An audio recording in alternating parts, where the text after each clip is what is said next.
Welcome back. The federal government is tracking down people who have taken advantage of COVID-19 stimulus money, some even lying to buy expensive cars and houses.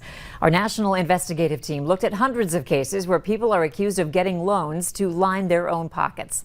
Investigate TV's Sandra Jones shows us while some are accused of stealing millions, other businesses are still struggling.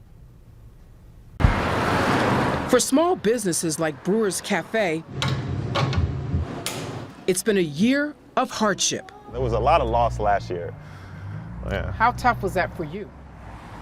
Well, I'm in problem solver mode all the time. Cafe owner A.J. Brewer had to adapt quickly. After losing up to 50% of his revenue, he closed one business and offered takeout.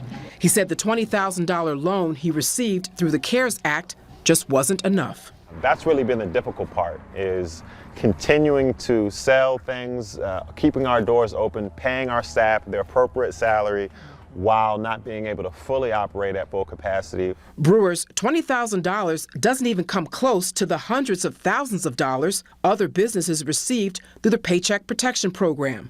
Some managed to survive, while others abused the system in a time of national crisis.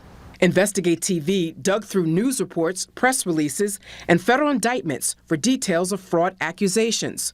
A North Texas man applied for over $24 million in loans using fake businesses and employee information. Court documents say he even got $17 million and bought multiple homes and a fleet of luxury cars, a Bentley, Corvette, and a Porsche. He pleaded guilty in March.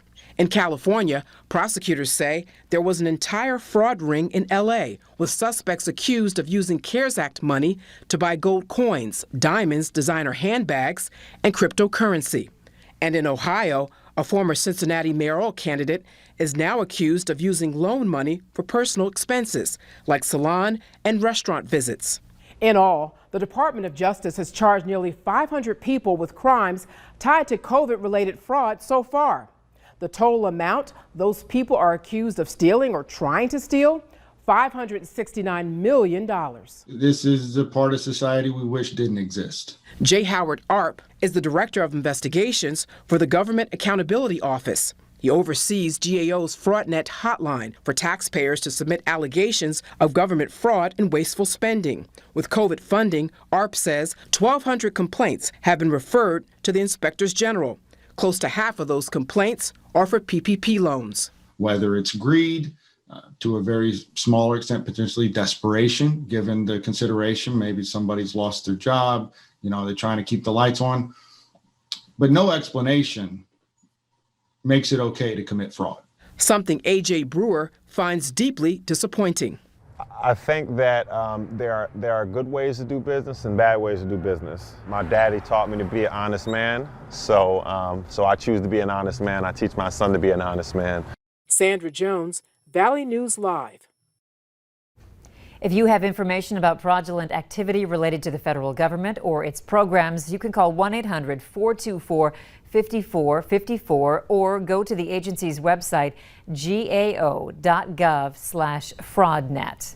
And if you need help uncovering an issue in your community, call our whistleblower hotline and we'll do our best to get to the bottom of it.